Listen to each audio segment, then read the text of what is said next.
Find the angle between the two pairs of vectors. This is a straightforward question. I will go ahead and do one of them and they're all the same. So for part B, I'll do part B since it's a 3-column vector. So we know that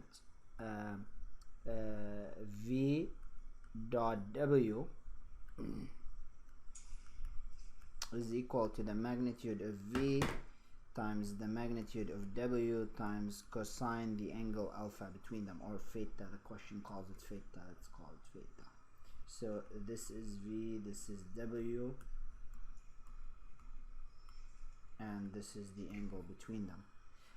So now we know that the magnitude of the vector,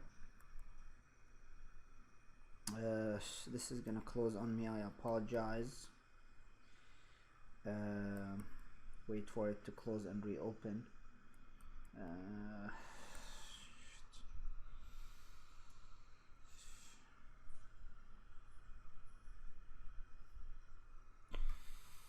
Okay, we know that the magnitude of the vector is technically the how long the vector is.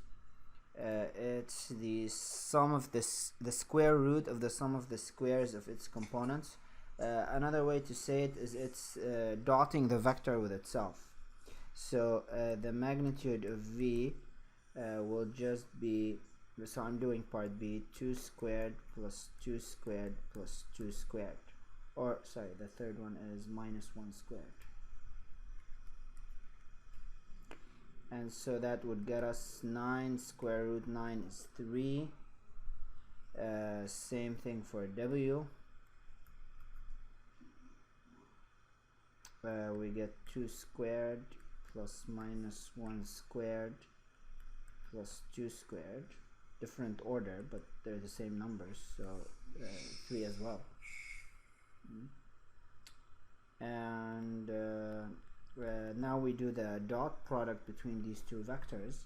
So V dot W, so it's a scalar quantity and it's the multiplication of the corresponding components. So it's 2 times 2 plus 2 times minus 1 plus minus 1 times 2. So what's that? 4 minus 2 minus 2. So is that a 0? So we know that if the two dot products is 0, we know what the answer to that is. That just means that the two vectors are perpendicular to each other. Since the answer is 0, as can be illustrated by cosine theta, will just be the dot product over the magnitudes, product of the magnitudes. Well, if this is 0, inverse cosine 0 is 90 degrees. So these two vectors are orthogonal. That does it.